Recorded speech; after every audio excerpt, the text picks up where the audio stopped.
pagi, siang, sampai malam ini kami masuki hari yang baru dan Engkau berikan kami kesempatan untuk kembali berkumpul bersama dengan umat-Mu sekalipun lewat Zoom ya Bapa, untuk kami boleh sharing akan firman-Mu. Kuasai hati pikiran kami, kuduskan dan tahirkan roh jiwa tubuh kami, layakkan kami menaikkan doa pujian penyembah kami, layakkan kami untuk belajar akan firman-Mu Bapa. Umat-Mu yang belum masuk lewat Zoom ini Bapa, kami ucap syukur, malaikat-Mu mempercepat mereka untuk masuk dalam ibadah Zoom ini, supaya kami semakin diberkati, karena ada hadirat-Mu di saat kami kumpul bersama-sama ya Bapa. Di dalam nama Yesus Masiah, kami serahkan semuanya ke dalam tangan-Mu dari awal sampai akhirnya. Bila kuasa Roh-Mu menaungi melingkupi kehidupan kami, dan para malaikat surga dengan kuasa Roh-Mu mengendalikan sinyal, semuanya berjalan dengan baik, semua terjangkau ke semua tempat-tempat yang di dalam kota maupun di luar kota ya Bapa. Sebab Engkau ya Bapa adalah ajaib perbuatan-Mu, kuasa-Mu dalam kehidupan kami. Terima kasih Bapa. Kami siapkan hati kami untuk memuji menyembah-Mu. Di dalam nama Yesus Hamasiah, Yahweh Sabaoth. Haleluya. Amin. Mari kita siapkan hati kita. Kita lantunkan Shema Israel.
Diberkatilah namanya, mulia kerajaannya, kekal selama-lamanya.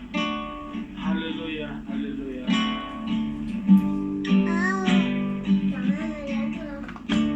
Wadah sebagaimana ku ada, berdiri menghadap tatamu Bapa. Semua karena anugerah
semakin bertambah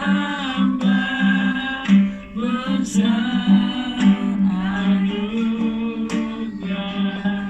besar anugerahmu, besar anugerahmu, berlimpah kasih-Mu, semakin hari semakin bertambah besar anugerah-Mu,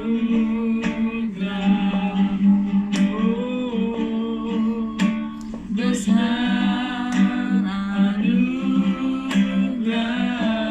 haleluya, berlimpah kasih-Mu,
Selamat siang, ku berduka atas perbuatanmu.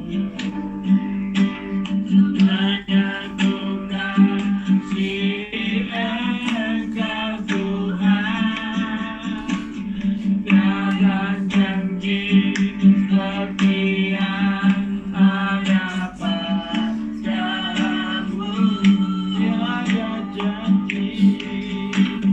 Tiada janji seperti yang ada padamu.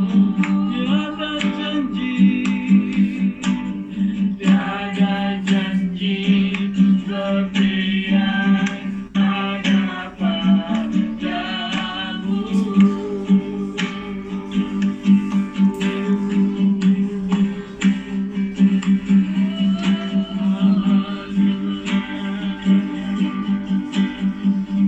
Nyanyi dan berserah,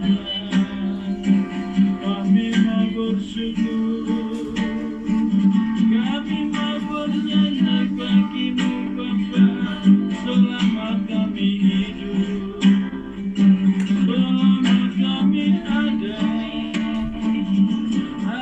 Haleluya,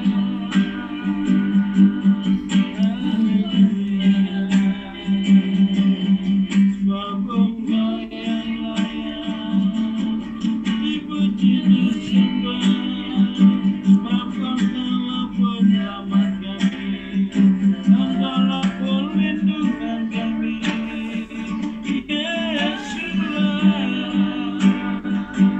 Engkau kekasih jiwa kami, Engkaulah batu karang kami yang teguh, tempat perlindungan kami.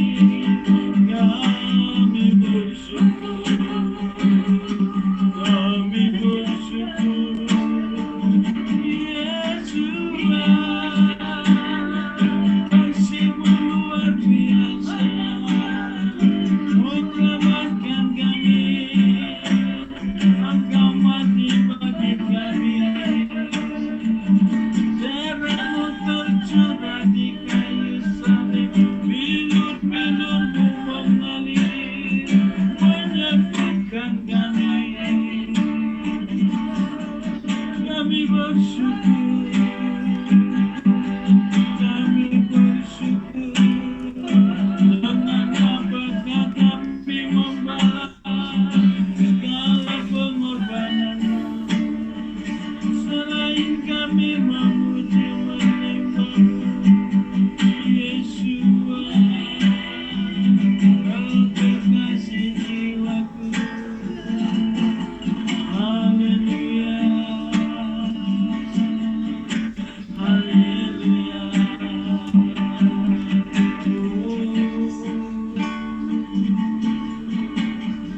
Tuhan, Engkau menyenangkan.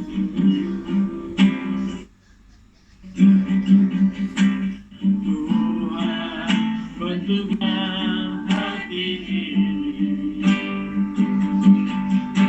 menjadi bencana untuk hormat-Mu. Cemerlang bagai emas-Mu, cemerlang bagai emas-Mu. Tuhan, kuserahkan padamu. Tuhan, kuserahkan padamu. Semua kuberikan padamu. Semua kuberikan padamu. Tulus dan hingga kudus selalu. Hingga kudus selalu. Hanya aku menyenangkan-Mu. Tuhan, kami mau menyenangkan-Mu. Tuhan, mau menyenangkan-Mu. Tuhan, bentuklah hati ini jadi bencana untuk hormat-Mu. Jadi bencana untuk hormat-Mu. Cemerlang bagai emas-Mu. Cemerlang bagai emas-Mu.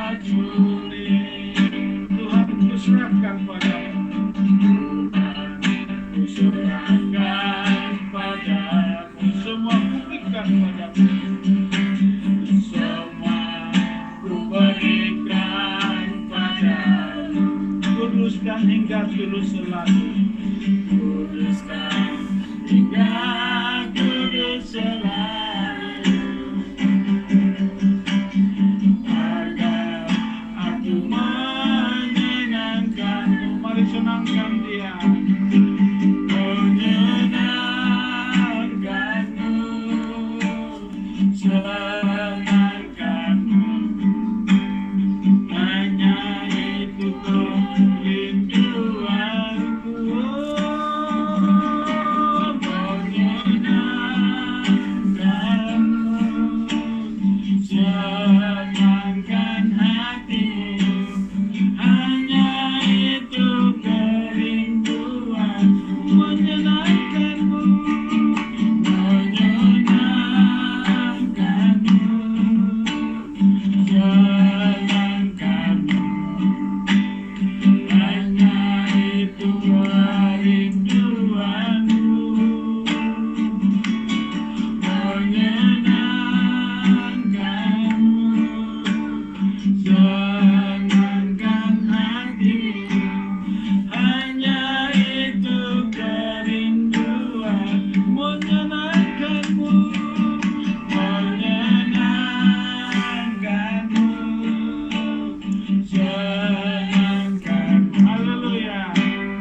hanya itu kerinduanku. Menyenangkanmu, senangkan hatimu, hanya itu kerinduan. Memberkatimu, Memberkatimu, berkatimu, hanya itu kerinduanku.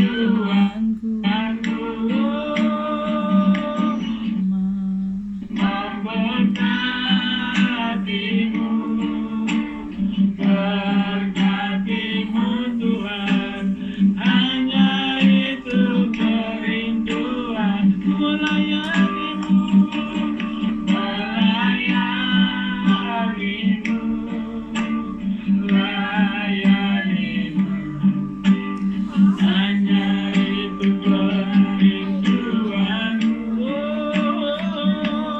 Melayanimu, layanimu Tuhan, hanya itu kerinduanku. melayanimu, Melayanimu, layanimu, hanya itu kerinduanku. Melayanimu, layanimu Tuhan, hanya itu kerinduanku. Hanya itu kerinduanku. Hanya itu kerinduanku. haleluya. Berikan tepuk tangan, berikan kemuliaan bagi Bapa Yahweh. Kita menyenangkan, melayani, memberkati Dia di sepanjang hidup kita. Haleluya, haleluya. Bu Betty, boleh berdoa? Kita berdoa. Bapa Yahweh yang kami sembah di dalam Adonai Yeshua HaMashiach, diberkatilah Engkau ya Bapa di tempat yang maha tinggi, sebab Engkau yang layak ditinggikan dan dimuliakan Bapa. Engkaulah satu-satunya Tuhan yang kami sembah di dalam Tuhan Yeshua HaMashiach. Terima kasih Bapa, pada malam hari ini kami datang berkumpul bersama Bapa untuk melakukan ibadah seperti biasa di hari Rabu, sekalipun lewat Zoom Bapa. Kiranya Engkau yang Bapa memberkati kami, Engkau yang merapi setiap hati dan pikiran kami, sehingga apa yang kami dengar firman yang disampaikan oleh gembala kami boleh kami terima, boleh kami tanamkan di dalam hati dan pikiran kami, untuk kami boleh menjadi pelaku firman-Mu di tengah-tengah kehidupan kami. Ya Amin. Bapa, terima kasih Engkau yang memberikan kami sepanjang hari ini kesehatan, damai sejahtera, sukacita yang senantiasa daripada-Mu. Terpujilah Engkau ya Bapa Yahweh. Hanya kepadamu kami serahkan segala doa dan ucapan syukur kami pada hari ini, pada malam hari ini, di dalam Tuhan Yeshua HaMashiach, Juru Selamat kami yang ajaib dan hidup kekal sampai selama-lamanya. Haleluya. Amin. Salam buat kita semua. Gimana kabar?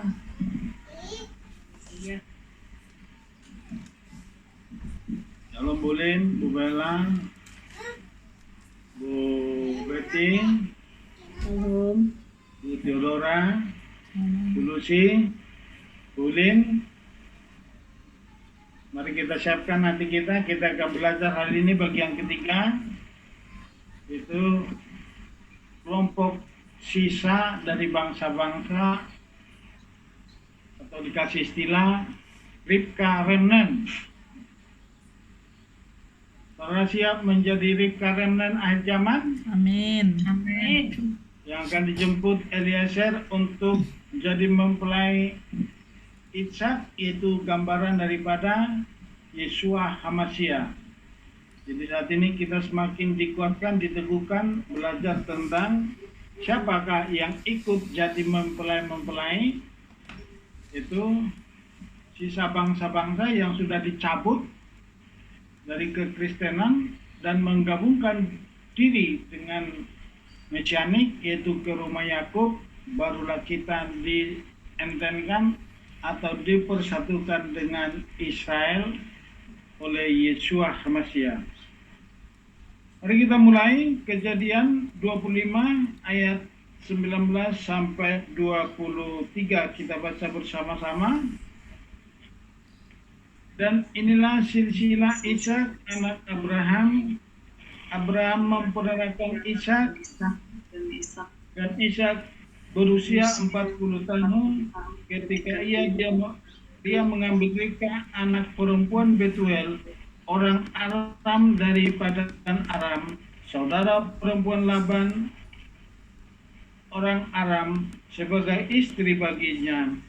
Dan berdoalah Ishak kepada Yahweh di hadapan istrinya, karena dia mandul, dan Yahweh dimohon dengan sangat olehnya, maka mengandunglah Ribka istrinya.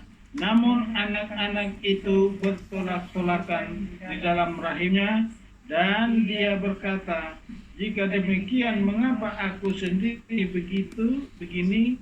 Dan dia pergi untuk mencari Yahweh, dan Yahweh berfirman kepadanya, dua bangsa ada dalam kandunganmu, dan dua umat dari rahimmu akan berpencar. Untuk umat yang satu akan lebih kuat daripada umat yang lain, dan yang besar akan melayani yang kecil.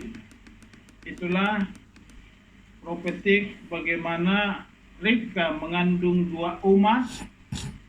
Itulah sekarang Edom dan Israel. Jadi kalau Israel selalu mengatakan Esau itu adalah gambaran daripada Edom, atau gambaran daripada bangsa-bangsa. Bahkan saat ini digambarkan menjadi kekristenan yang selalu menghambat sisa bangsa-bangsa untuk bersatu dengan Israel. Tuhan telah berfirman bahwa Dia akan mengingat janjinya dengan Yakub dan akan mengingat negeri yang dijanjikannya itu.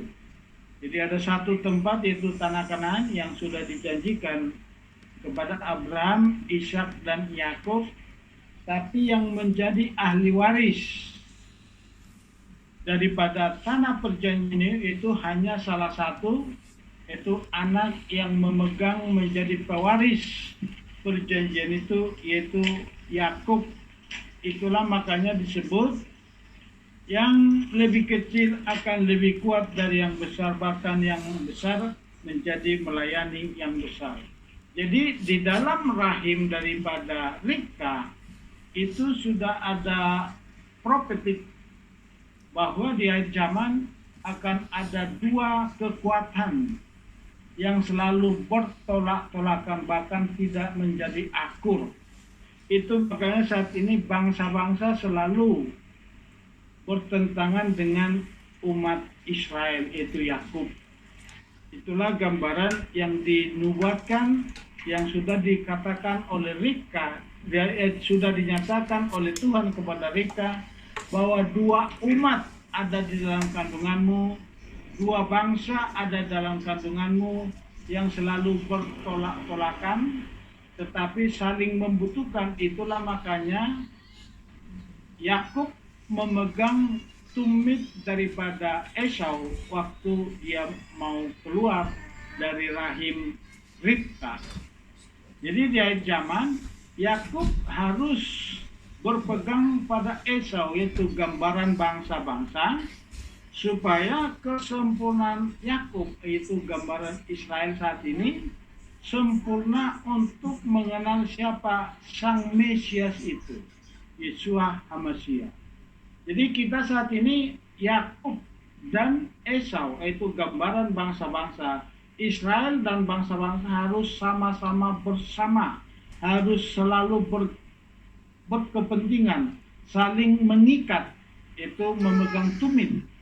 Salah satu sekarang kita lihat bagaimana pengajaran di akhir zaman ini dibukakan oleh para pengajar Israel, yaitu para rabi yang begitu giat sekarang membukakan kebenaran ke seluruh bangsa-bangsa, yang membuka hati. Perhatikan, bukan kepada semua bangsa, tetapi kepada semua orang yang mau menggabungkan diri kepada Israel, yang keluar dari cengkraman Esau, yaitu kekristenannya itu bangsa-bangsa. Jadi kita sekarang ada di posisi di mana kita sedang dipersiapkan untuk bersama-sama dengan Israel, yaitu gambaran Eliezer. Kita harus keluar dari cengkraman leluhur kita, yaitu Betuel, itu adalah tukang sihir atau penyembah berhala, dan mengikut Eliezer. Itulah gambaran saat ini di akhir zaman. Bangsa-bangsa yang sudah keluar harus mengikut Eliezer, yaitu gambaran bangsa-bangsa, untuk masuk ke rumah Sarah, itu gambaran Israel, untuk jadi mempelai Ishak, itu gambaran daripada Yeshua HaMashiach. Jadi kita semua yang ada di Keilat KPI Musa Kasih mula-mula sedang dipersiapkan, sedang dibentuk, sedang dipersatukan, sedang dipertemukan dengan Eliezer. Saat ini kita belum terhubung dengan para rabi, tapi pengajaran daripada para rabi itu yang ada dalam Torah, yang kita ikuti selama itu lewat perasa, itu membuat kita semakin kuat dalam pengajaran, semakin kuat dalam pengertian, itu pemahaman tentang Torah.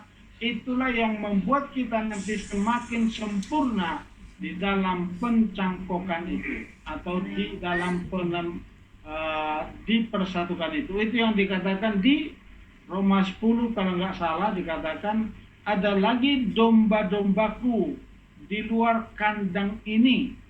Ini harus kita pegang dengan Roma 11, harus kita baca. Harus itu menjadi katam di dalam ingatan kita, supaya kita ngerti berarti apa? Satu gembala, satu kawanan. Jadi artinya apa?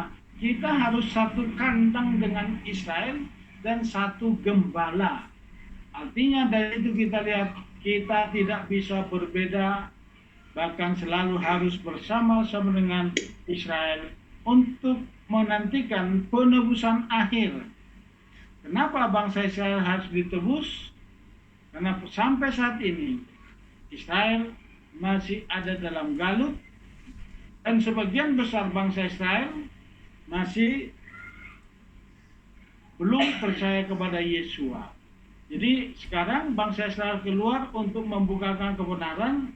Kita menerima kebenaran itu untuk membuat Israel, khususnya yang ortodoks, menjadi cemburu ilahi, dan mereka melihat bahwa Mesias yang mereka salibkan itu ada di tengah-tengah bangsa-bangsa. Itulah makanya sekarang kita percaya kepada Mesias yang asli. Kita pakai atribut Mesias yang asli itu atribut Israel. Dan kita memakai tata cara ibadah pola Israel, merayakan Sabat dan 7 hari raya. Disitulah nanti mereka melihat benar inilah Mesias yang kita salibkan 2000 tahun yang lalu, karena mereka saat ini sangat menantikan. Kalau nggak salah, Sabat yang lalu saya katakan mereka saat ini sangat sakit bersalin menantikan Mesias yang kedua kalinya, yang mereka kenal dengan Mesias bin David, yang mereka sering katakan Hamosia. Jadi Mesias yang akan datang sebagai raja. Boleh dibaca Imamat 28, 26 ayat 42. Imamat 26 ayat 42, maka aku akan mengingat perjanjianku dengan Yakub dan juga perjanjianku dengan Ishak dan juga perjanjianku dengan Abraham, dan aku akan mengingat negeri itu. Jadi Tuhan tidak akan pernah melupakan janji kepada Israel. Dia selalu mengingat. Dan kita lihat di kitab Ulangan 30 yang dikatakan di situ ayat 4 sampai ayat berapa itu, sekalipun mereka ada di langit yang tinggi, sekalipun mereka ada di ujung-ujung bumi, aku akan naik dan aku akan membawa mereka kembali. Itu sedang kita nanti saat ini. Kita sedang menanti-nantikan penebusan akhir itu. Mereka harus keluar dari Galut. Itu makanya waktu kita belajar yang pertama, nubuat, semuanya harus berdasarkan Torah.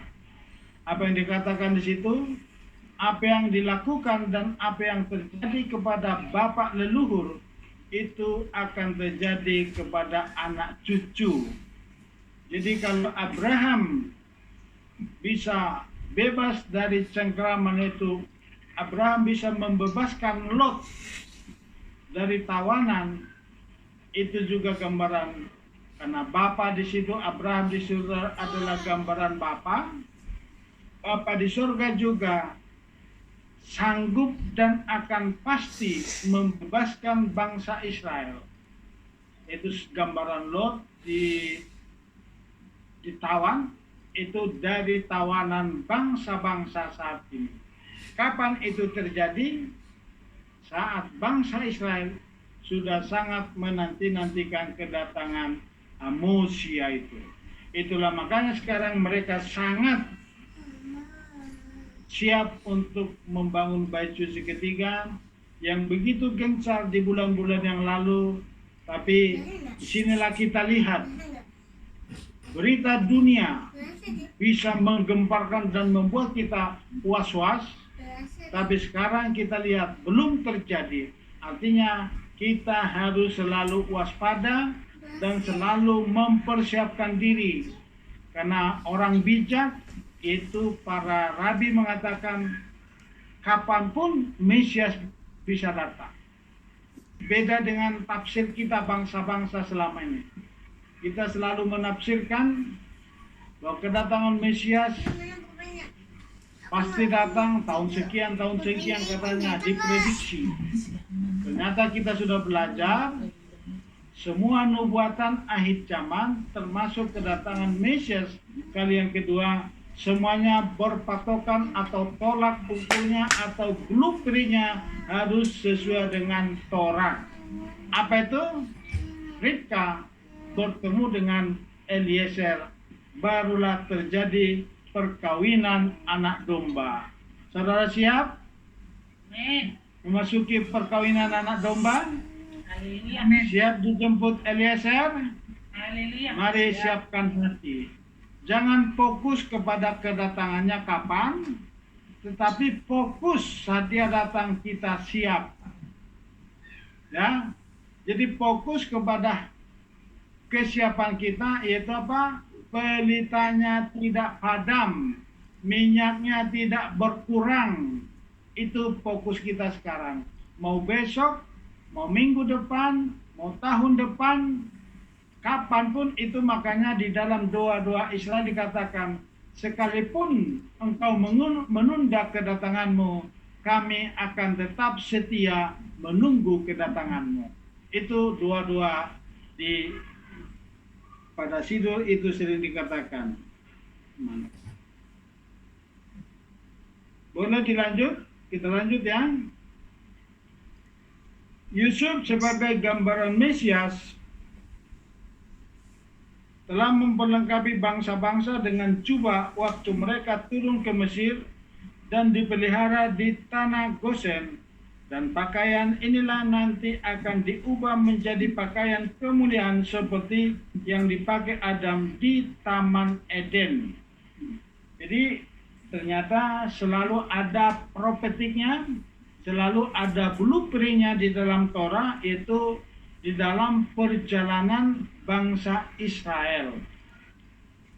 Waktu bangsa Israel datang ke Mesir, itu gambaran saat ini bangsa Israel ada di galut, di pembuangan. Jadi waktu mereka datang ke Mesir bertemu dengan Yusuf, Yusuf memberikan pakaian ganti kepada bangsa Israel, yaitu saudara-saudara Israel, itu yang datang mereka ke Mesir yang dipimpin oleh Yehuda. Itu ternyata blueprint di akhir zaman, dan di akhir zaman bangsa Israel yang ada di daerah galut atau pembuangan atau exile, pengasingan, saat ini sedang diperlengkapi di alam roh. Mereka diberikan jubah untuk menjadi apa? Dipakai nanti di olam haba saat perkawinan anak domba, itu jubah-jubah kebenaran. Dan itu pun diberikan kepada kita yang percaya kepada Mesias. Kita diperlengkapi dengan jubah kebenaran, yaitu kita diperlengkapi, diberikan jubah, diberikan meterai, diberikan hati yang baru oleh Yeshua HaMashiach. Jadi ini gambaran di akhir zaman. Apa yang dialami saudara-saudara Yusuf datang ke Mesir, bertemu dengan Yusuf. Yusuf adalah gambaran Yeshua HaMashiach ben Yusuf. Jadi pengajaran Rabi dikatakan apa? Mesias itu ada dua fungsi, bukan dua pribadi. Satu pribadi tapi dua fungsi. Pertama, dia datang sebagai juru selamat. Yang kedua, dia pasti datang yaitu sebagai raja. Makanya dikatakan Mesias bin Yusuf. Kenapa dikatakan bin Yusuf? Karena Yusuflah memelihara bangsa Israel waktu masa kelaparan, itu di tanah Gosen di Mesir. Bangsa-bangsa pun nanti dan juga bangsa Israel yang ada di galut saat ini di pengasingan akan dipelihara oleh Yeshua HaMashiach di tempat-tempat yang tersedia, yaitu tanah Gosen. Saudara siap memasuki Gosen? Amin. Jangan pernah takut, sehebat apapun yang terjadi ke depan, asal kita hidup dalam rancangan Bapa Yahweh, hidup dalam perkenanannya, kita pasti dipelihara tanah Gosen dan disuplai berkat dari istana raja oleh Yusuf. Jadi di akhir zaman, situasi dan kondisi apapun, itu kelaparan, kesukaran yang akan terjadi ke depan, yakin dan percaya, suplai dari alam roh, dari istana raja akan diberikan kepada saudara dan saya di tempat-tempat yang tersedia, itu tanah Gosen. Boleh dibaca Kejadian 25.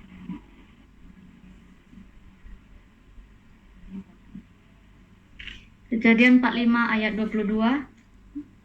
Kepada mereka semua dia memberikan kepada masing-masing jubah-jubah pesalin Tetapi untuk Benyamin, dia memberikan 300 keping perak dan 5 potong jubah pesalin. Jadi ada yang spesial bagi Benyamin. Jadi sama bangsa Israel juga sangat ada yang spesial. Tetapi itu gambaran kenapa Yusuf memberikan baju-baju pesalin. Itu ternyata ada profetiknya di alam roh untuk akhir zaman. Karena saat ini bangsa Israel ada di Galut dan mereka dipelihara luar biasa. Dan kita lihat mereka sekarang ada di Galut dan mereka sangat menguasai dunia dari semua lini. Dari teknologi, dari keuangan, perbankan mereka sangat kendalikan. Jadi itulah jubah kebenaran ya zaman. Itu makanya nanti kalau kita tidak punya jubah, karena saat di pesta perkawinan anak domba, ada satu orang datang ke pesta tapi tidak punya jubah yang diberikan oleh Yusuf, adalah gambaran Yesua, dia akan dilemparkan. Pakailah perlengkapan yaitu jubah, itu hiduplah dalam kebenaran, karena kebenaran itulah yang menjadi cahaya itu dalam Torah, dan perintah-perintah itu adalah menjadi minyak sehingga minyak kita tidak pernah kekurangan atau kehabisan. Di akhir zaman, di dalam perjamuan anak domba yang tidak berpakaian kemuliaan dari Yesua atau Yusuf akan dicampakkan ke api neraka. Jadinya jangan sampai kita dicampakkan. Tapi saya yakin dan percaya kita sudah diperlengkapi dengan jubah-jubah kebenaran. Matius 22 ayat 11 sampai 14. Ayo silakan yang lain berlomba-lomba aja. Wanita. Iya. Matius 22 ayat 11 sampai 14. Dan raja itu ketika datang menyaksikan mereka yang duduk makan di situ, ia melihat seorang yang tidak mengenakan pakaian pesta pernikahan. Dan dia berkata kepadanya, "Hai teman, bagaimana engkau masuk ke sini tanpa mengenakan pakaian pesta pernikahan?" Namun dia terdiam. Kemudian raja itu berkata kepada para pelayannya yang mengikat kaki dan tangannya, "Angkatlah dia dan campakkanlah ke dalam kegelapan yang di luar di sana akan ada tangisan dan kertak gigi, sebab banyak yang dipanggil tetapi sedikit yang terpilih." Yakin saudara sudah dipilih? Amin. Amin. Pakailah semua perlengkapan senjata surgawi, coba kira yaitu firman Elohim, gitu ya. Jadi pakaian baju ganti yang diberikan oleh Yusuf kepada saudara-saudaranya itu menjadi blueprint di akhir zaman bahwa bangsa Israel diperlengkapi di Galut.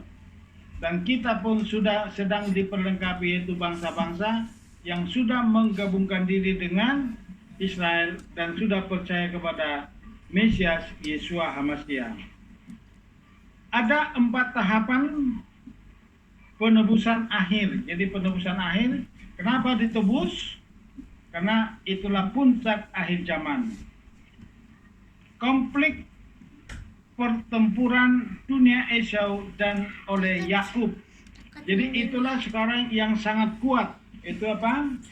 Israel berperang di alam roh dengan kekristenan. Itu gambaran Yusuf, itu gambaran Esau, Edom. Lihat sekarang kebenaran yang dibukakan oleh Israel.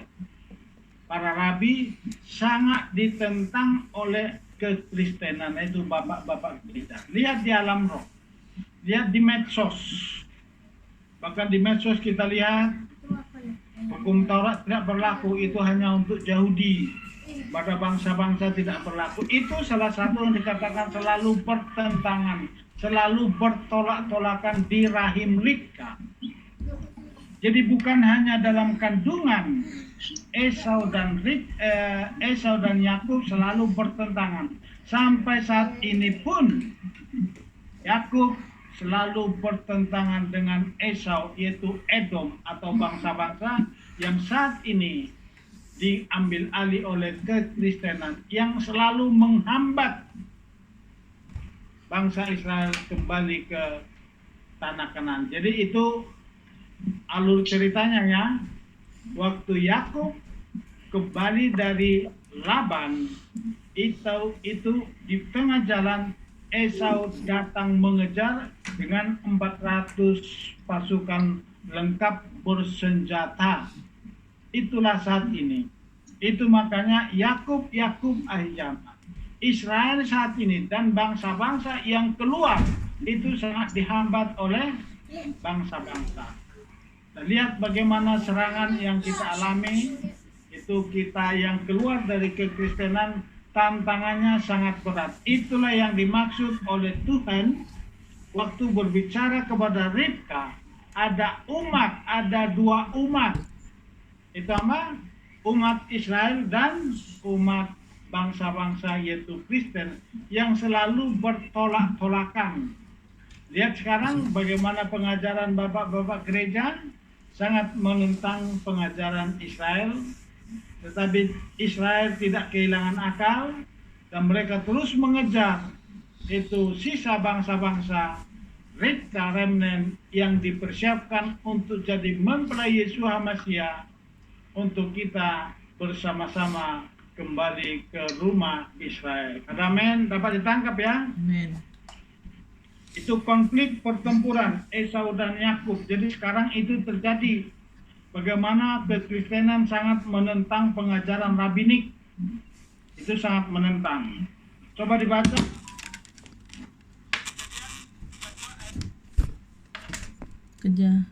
Kejadian 32, 3-7. Kemudian Yakub menyuruh para utusan ada di depannya kepada Esau kakaknya ke tanah Seir di padang Edom. Dan ia memberi perintah kepada mereka dengan berkata, "Beginilah harus kamu katakan kepada tuanku, kepada Esau. Demikianlah hambamu Yakub mengatakan, Aku telah menumpang bersama Laban dan telah menetap sampai sekarang.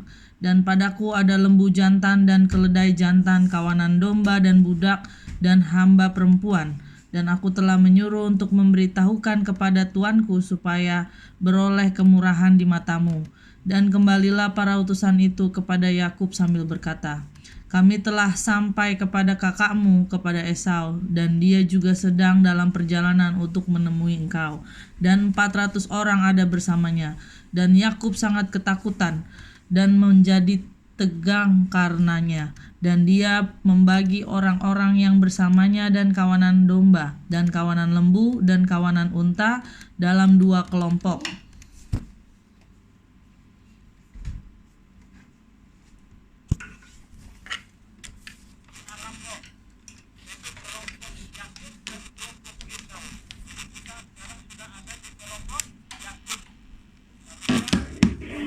Bagaimana saudara kita yang masih belum kembali ke akar Ibrani sangat menghambat kita, bahkan sangat menentang kita dan ingin selalu menghambat seperti Esau ingin menghambat daripada Yakub pulang ke Israel.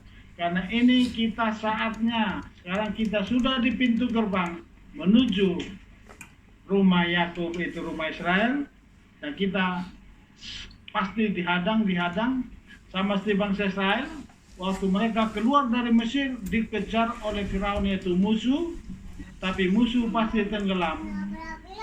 Kita pasti lewat dan akan memasuki tanah Kanaan. Saudara percaya? Yang kedua, itu yang pertama tadi pertempuran. Yang kedua, ekstraksi atau pemisahan, percikan kekudusan dari kekristenan, sisa yang mau keluar seperti Ribka bertemu dengan Eliezer. Jadi selama ini sebenarnya ada percikan, perhatikan percikan, bukan penuh.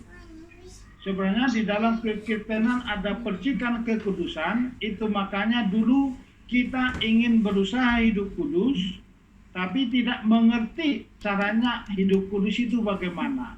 Itu makanya kita dicabut dan dipertemukan dengan Eliezer untuk kita dibentuk, untuk kita layak ikut dalam perjalanan menuju rumah Yakub. Jadi percikan itulah selama ini yang kita miliki, dan sekarang kita dicabut dan kita mau disempurnakan dalam kekudusan.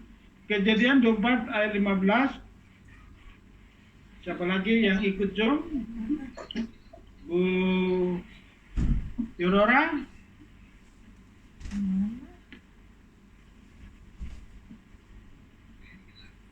Silakan Bu Theodora. Apa di mana, Papa?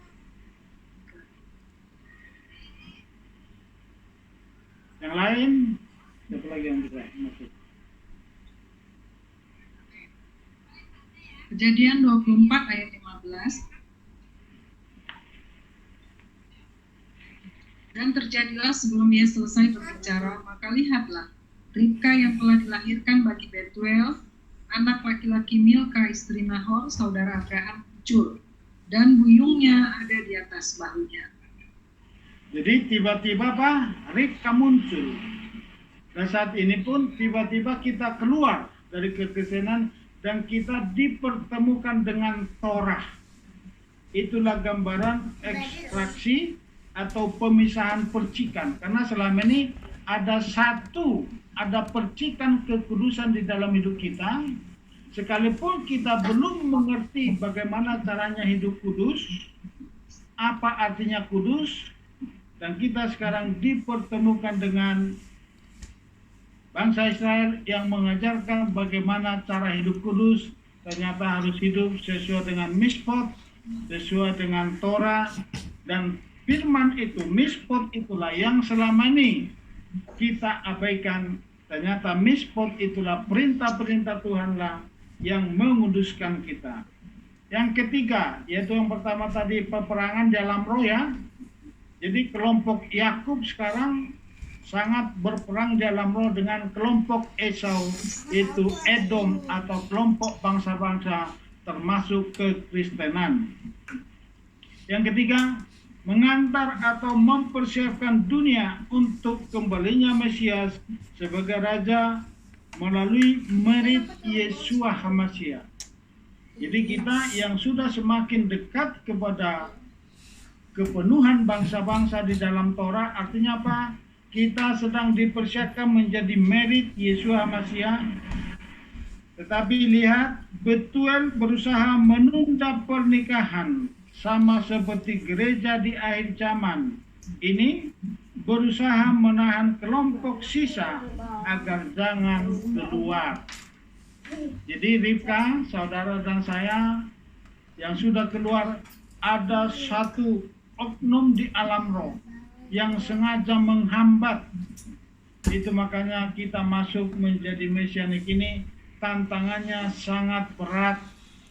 Betuel menghambat, janganlah pergi, tunggulah beberapa hari lagi. Tetapi Eliezer berkata, itulah makanya sekarang rabi-rabi yang keluar ke seluruh bangsa-bangsa saat ini, yang mengerti kebenaran ini, dan saat ini kita dibukakan melalui Rabi Ishak Sapira, dibukakan kebenaran ini. Tanpa Eliezer, Ribka tidak bisa jadi pengantin Ishak yang adalah gambaran Yeshua. Tetapi lihat, sekalipun Eliezer sudah bertemu Ribka, ada oknum yang menahan, tetapi dibutuhkan keputusan Ribka. Jadi sekarang dibutuhkan keputusan saudara dan saya. Apakah saudara tetap keluar atau mau kembali ke komunitas yang lama, yang enak dan banyak pergaulan? Mau ke komunitas yang enak-enak itu? Itulah saatnya kita sekarang dikuduskan. Kalau ikutin daging, kita lebih enak di komunitas yang lama. Tetapi sekarang Roh Kudus menuntun kita ke komunitas yang sedikit ini. Sekarang kita mengerti apa arti kudus, itu dipisahkan. Jadi kita sekarang mempersiapkan dunia itu dengan untuk kembalinya Mesias sebagai Raja melalui merit Yeshua HaMashiach. Jadi semakin kita intim dengan Torah yang hidup itu, main kain, kita sedang mempercepat kedatangan Yeshua ke dunia ini. Kejadian 24 ayat 56 sampai 60. Boleh Bu Ropita?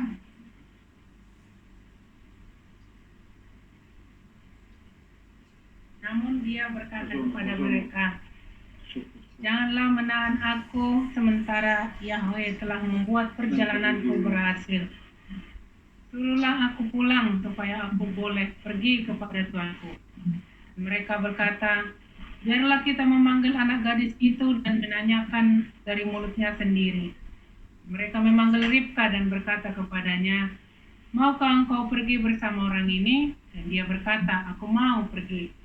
Dan mereka menyuruh Ribka, saudara perempuan mereka, dan inang pengasuhnya, dan hamba Abraham beserta orang-orang pergi.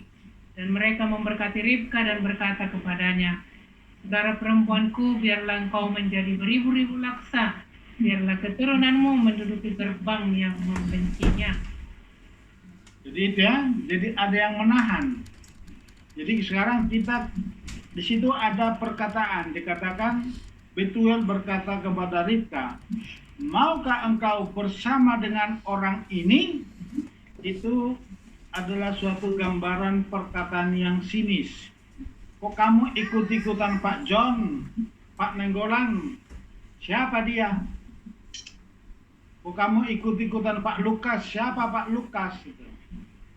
Bahkan sekarang orang-orang yang sudah hamba Tuhan yang sudah di Mesianik itu diledek atau dianggap remeh sama betuel-betuel ajaman. Itu kekristenan yang sengaja menghambat perkawinan anak domba. Itu kita lihat ya. Tetapi sekarang karena kita sudah keluar, keputusan saudara dan saya sangat menentukan kita ikut Eliezer atau tidak untuk bertemu dengan Ishak. Itu prophetiknya, itu blueprintnya, sebagaimana dikatakan oleh para rabi mengatakan nubuat akhir zaman kalau tidak berdasarkan Torah itu sangat dangkal. Jadi kalau hanya kitab Wahyu, kitab Perjanjian Baru itu kurang kuat karena semuanya sudah ada dinubuatkan atau dicetak birunya ada di Torah. Bagian yang keempat, penyatuan. Penyatuan lengkap Raja Mesias bin David dan Mesias bin Yusuf. Jadi ini harus disatukan. Mesias juru selamat harus bersatu dengan Mesias sebagai Raja segala raja. Memang itulah pribadi yang dua, pribadi yang satu, tapi fungsinya adalah dua. Jadi kita harus terus membangun. Itu makanya sekarang kita sedang mempersiapkan kedatangan Mesias yang kedua. Itu apa? Kita harus siap hidup di dalam kerajaan yang akan datang, karena tolak ukur aturan hidup di kerajaan yang akan datang adalah Torah. Itu makanya sekarang begitu kita belajar Torah, kita sedang berada di Besora atau Injil kabar baik, mempersiapkan kedatangan Yeshua HaMashiach. Jadi kita sekarang ada di posisi itu, yaitu persiapan apa? Penyatuan Injil keselamatan dan Injil kerajaan. Kenapa? Saat Raja itu nanti datang memerintah di bumi ini, di kerajaan 1000 tahun, aturan-aturan yang ditetapkan adalah peraturan hidup di kerajaan yang akan datang adalah Torah. Itu makanya bangsa Israel, undang-undang dasarnya, atau disebut dengan apa? Kedaulatan mereka diatur oleh undang-undang dasar. Seperti kita di Indonesia, undang-undang dasar kita didasarkan pada Pancasila dan Undang-Undang Dasar 45. Tapi bangsa Israel, Undang-Undang dasarnya adalah Torah dan aturan-aturan semuanya itu diatur oleh Torah. Coba dibaca Injil Kerajaan Matius 24 ayat 14. Boleh Lince.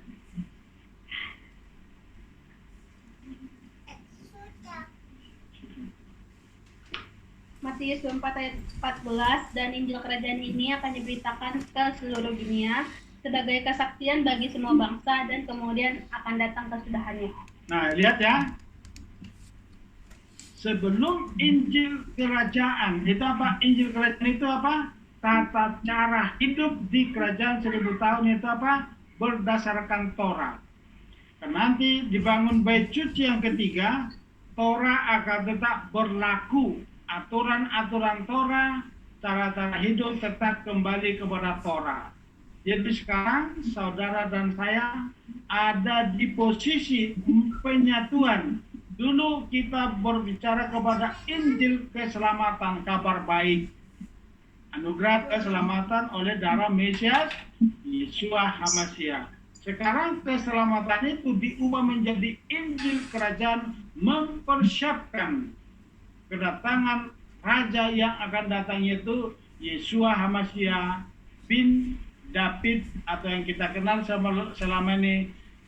Kedatangan Yeshua HaMashiach itu akan memerintah di kerajaan 1000 tahun. Di kerajaan 1000 tahun, aturan hidup atau aturan kerajaan di kerajaan 1000 tahun adalah Torah, bukan Matius, Lukas, Markus, dan kitab-kitab yang lain di Perjanjian Baru. Tetap kembali kepada Torah. Saudara bisa mengerti sekarang kenapa kita kembali kepada Torah? Kita sedang belajar tata cara hidup, aturan-aturan hidup di kerajaan 1000 tahun. Itulah makanya kalau Injil kerajaan ini sudah menyeluruh ke seluruh dunia, barulah kesudahannya itu apa? Mesias segera datang. Saudara sudah siap? Siap menyambut kedatangan Mesias?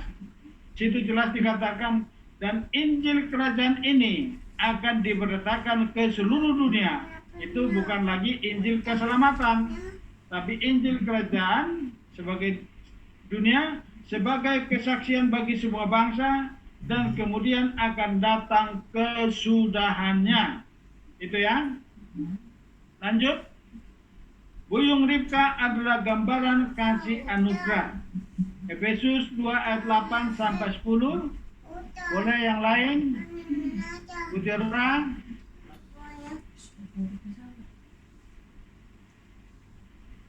Atau yang lain saya nggak bisa baca semua dari sini. Ada 5 lainnya, yang 2.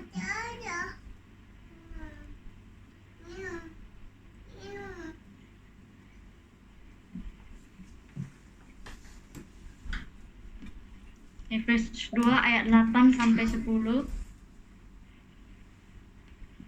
Sebab oleh anugerah kamu telah diselamatkan melalui iman, dan hal itu bukanlah dari kamu, itu karunia Elohim, bukan dari perbuatan, supaya tidak seorang pun dapat bermegah. Sebab kita adalah hasil karyanya yang telah diciptakan dalam HaMashiach Yeshua untuk perbuatan-perbuatan baik yang telah Elohim persiapkan sebelumnya, supaya kita dapat berjalan di dalamnya. Itu anugerah ya. Jadi buyung yang dipakai oleh Ribka untuk memberikan minum unta-unta itu adalah anugerah. Setelah dia memberikan minum unta-unta, langsung diberikan apa itu pengajaran, kalau nggak salah bulan yang lalu itu 2 gram berapa sikal? Masing-masing 5 sikal, 10 sikal. Jadi 10 sikal itu langsung diberikan Torah. Artinya apa? Saat kita mau bergerak dan melakukan kebaikan kepada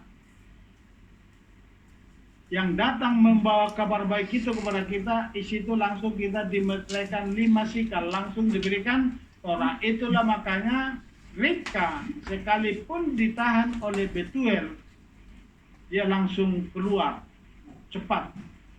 Jadi ada suatu, sekalipun anugerah, tapi ada bagian kita apa? Mau melakukan tindakan. Ada yang harus kita lakukan, itulah makanya dikatakan kerjakanlah keselamatanmu. Jadi kalau kita sudah diberikan anugerah, gak usah takut. Sekalipun ada musuh yang menghadang, yang menghambat kita, sekalipun ada musuh yang mengejar kita akan mati tenggelam, yang menghambat kita pun tidak akan mampu menghadang kita seperti Betuel. Itulah anugerah yang luar biasa. Kesedihan Ribka keluar adalah awal kebangkitannya, sama seperti Abraham keluar dari Ur Kasdim. Jadi keputusan Ribka untuk keluar yang dikatakan tadi, kamu mau ikut orang ini. Itu artinya apa? Ada kata-kata sinis di situ. Kok kamu mau ikut orang ini, penunggang kuda? Tetapi Ribka berkata, keluar. Aku mau. Jadi saudara dan saya sekarang, aku mau ikut mesianik. Itu suatu langkah awal. Mari kita belajar dan belajar lebih lagi. Jadi waktu dia keluar di perjalanan, Eliezer memberikan pengajaran kepada Ribka, dan waktu Ribka sampai ke rumah,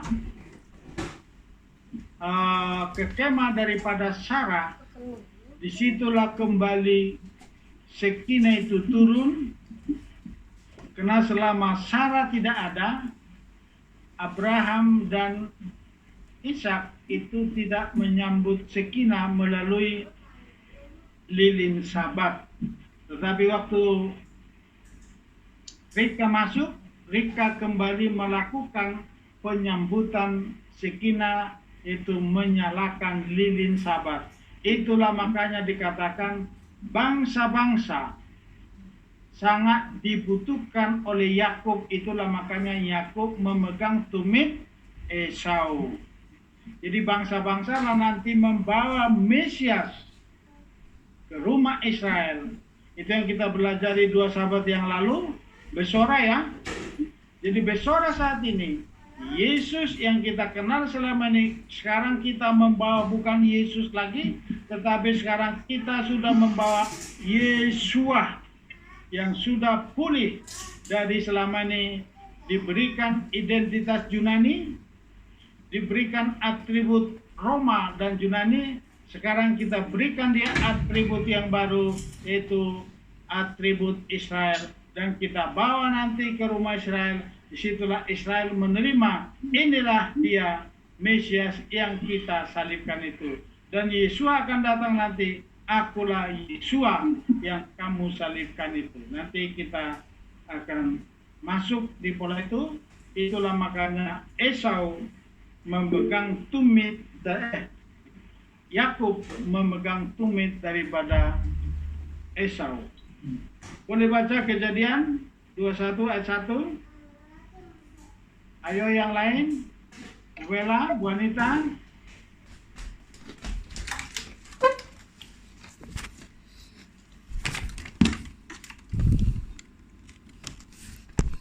Ya, Kejadian.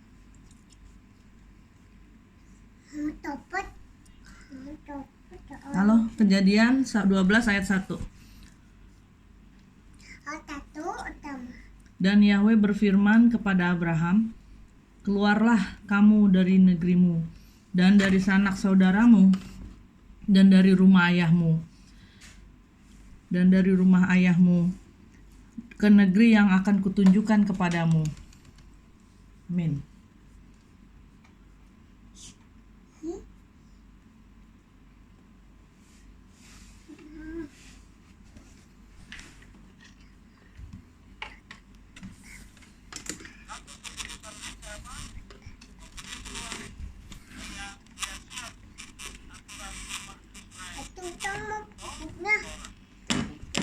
Sekarang pun kita rika akhir zaman, kita keluar dari kekristenan, satu keputusan itulah awal kebangkitan kita, sekalipun tantangan demi tantangan, hadangan demi hadangan. Tetapi ingat tadi, kalau Tuhan sudah memilih, tantangan apapun yang saudara hadapi pasti lewat, jangan takut. Pasti selesai, jangan takut. Seperti bangsa Israel, begitu keluar dari Mesir, ada hambatan yaitu dikejar musuh. Jadi sama seperti kita sekarang, Abraham datang dan keluar dari Ur Kasdim menuju tanah Kanaan, sekalipun itu perintah daripada Adonai Elohim Abraham. Abraham menemukan apa di Mesir, di tanah Kanaan? Masalah. Bukan langsung berkat yang luar biasa. Tapi waktu Abraham datang ke Mesir, dia berkata dan dia menemukan satu kelaparan, hanya mereka harus pergi ke Mesir. Sekarang pun setelah kita keluar dari kekristenan, masuk ke Mesianik, bukan langsung berkat yang saudara terima, tetapi proses pembentukan karakter. Amin, Bapak Ibu. Kita sedang digembleng, dibentuk untuk benar-benar siap memasuki olam haba. Itu makanya Abraham langsung dibentuk dengan apa? Di proses pertama sekali, semua orang yang masuk mesianik, itu pertama sekali proses paling bawah adalah materi. Kalau orang Batak bilang hepeng, itu langsung diproses di sana. Kenapa? Itulah ujian pertama. Tapi ingat, itu selesai, nanti ada ujian-ujian yang lebih sampai kita sempurna, sama seperti Bapa di surga adalah sempurna. Karena itulah akhir daripada pembentukan kita. Kata Ribka, aku mau pergi sebagai tanda bahwa Ribka siap tunduk kepada Torah, meninggalkan budaya Betuel sebagai penyembah berhala. Perhatikan di sini. Kalau kita sudah ikut mesianik, artinya apa? Kita siap tunduk kepada Torah. Harus kita tinggalkan semua pola-pola yang lama. Jadi kalau masih ada pola-pola yang lama yang tidak sesuai dengan tradisi-tradisi yang lama itu, yang kita warisi dari dulu, dari iman kita yang lama, sekarang harus kita tinggalkan kalau itu tidak sesuai dengan Torah. Ada men? Satu, Minggu. Kita harus fokus ke Sabat. Bukannya salah ibadah di Minggu, tapi fokusnya adalah Sabat. Natal harus segera kita tinggalkan. Sekalipun hati ingin kembali ke sana, tidak bisa dipungkiri. Karena kita tidak bisa langsung. Dulu waktu kita baru mesianik, 15 atau 10 tahun yang lalu, masih terngiang-ngiang malam kudus. Bapak Ibu masih ada seperti itu? Ada lagi. Oh, dulu, sekarang, dulu masih ada. Tidak perlu, harus diakui, kalau dulu kita masih, ayo kita ke sana malam kudus gitu. Tapi sekarang harus segera, semakin cepat kita bertindak, itu membuat kita cepat matang. Amin. Semakin dibentuk. Kita lanjut baca Roma 3 ayat 1 dan 2. Silakan yang lain. Bu Bella.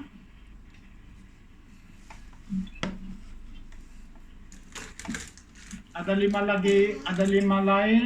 lagi, aku nggak bisa baca namanya.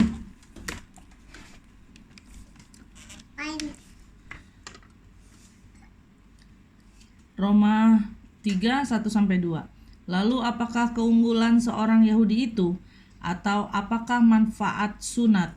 Banyak dalam segala hal. Karena pertama-tama sesungguhnya bahwa mereka telah dipercayakan firman Elohim. Amin.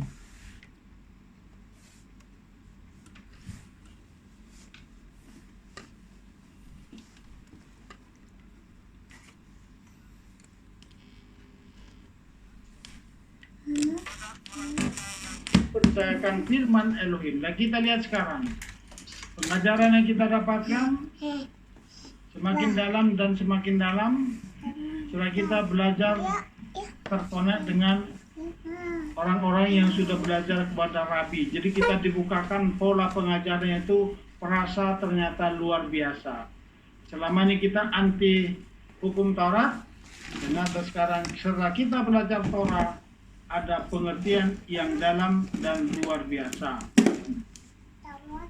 Ribka keluar mengikuti Eliezer, kita pun sebagai Ribka akhir zaman harus segera keluar memegang sit-sit orang Israel. Itulah tandanya kita sudah terkoneksi dengan Israel.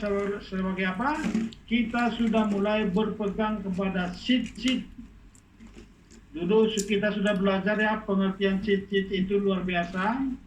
Sit-sit itu adalah menggambarkan 613 perintah Elohim, dan di dalam sit-sit itu ada nama Elohim sendiri, itu Yod-Heh-Vav-Heh, dan di dalam sit-sit itulah semua sakit penyakit kita disembuhkan. Jadi ingat, ini katakan Ribka keluar mengikut Eliezer, kita pun sebagai Ribka akhir zaman harus segera keluar dan memegang sit-sit orang Israel. Jadi kita, saudara dan saya sekarang ada di posisi generasi akhir zaman yang telah dinubuatkan oleh Zakaria 8 ayat 23. Boleh Ibu Damaris? Zakaria 8 ayat 23. Semua sudah punya sit-sit kan? Ada yang belum? Belum. Zakaria 8 ayat 23, beginilah Yahweh Sebaot berfirman. Pada hari-hari itu ada 10 orang dari segala bangsa menurut bahasanya yang akan memegang kuat-kuat dan menggenggam punca jubah seorang Yahudi dengan berkata, kami akan pergi bersamamu karena kami telah mendengar bahwa Elohim ada besertamu. Amin. Amin. Bu Damaris sudah punya talit, punya sit-sit? Belum. Belum. Kita berdoa ya, nanti kalau Tuhan kehendaki nanti kita bikin, kita kirim ke IKN ya. Soalnya 17-an sebentar lagi. Mudah-mudahan kita dapat undangan dari Pak Jokowi. Amin. Haleluya. Amin. Jadi kita bertemu dengan Ibu Damaris di ulang tahun nanti 17-an di sana.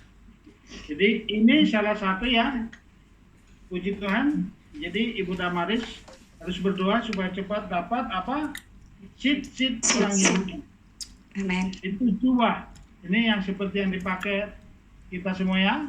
Dan juga yang lain sudah pernah punya. Itu salah satu tanda bahwa kita sekarang ada di akhir zaman. Apa yang sudah dinubuatkan itu tentang Ribka akhir zaman. Yang siap tunduk kepada Torah, kita pun sudah siap tunduk kepada Torah dan meninggalkan pola-pola yang lama dan benar-benar berpegang pada sit-sit. Di dalam sit-sit itu saya nggak perlu jelaskan karena itu sudah jelas kita pelajari di perasa yang lain. Itu apa? Pelajaran di mana itu, Bulin? Miskot, apalagi? Ada 3 itu? Kukit, Mispatim, dan Edot. Ya, itu kita sudah belajar itu 2 Torah.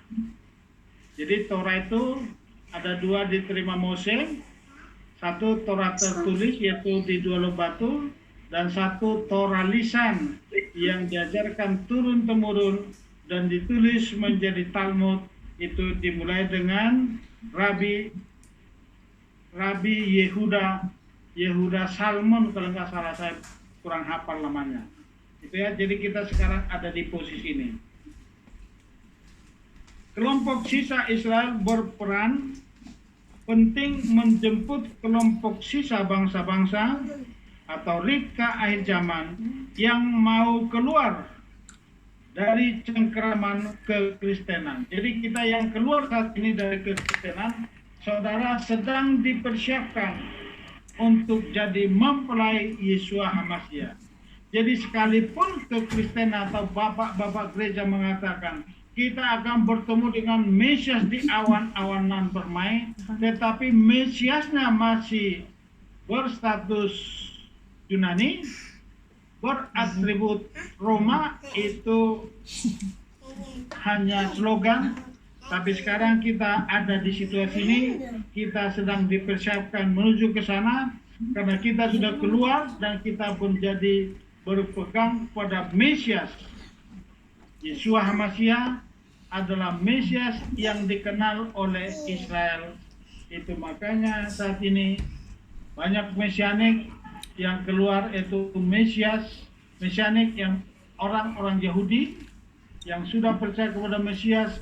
Mereka bergerak saat ini menjemput saudara dan saya di alam roh. Kita sekarang sedang dikejar oleh sisa Israel, itu para rabi yang membukakan kebenaran ini supaya kita semakin mengerti, semakin disempurnakan kepenuhan Torah, kepenuhan bangsa-bangsa, dan kita semakin disempurnakan dalam pencangkokan itu, dan Yeshua HaMashiach segera datang.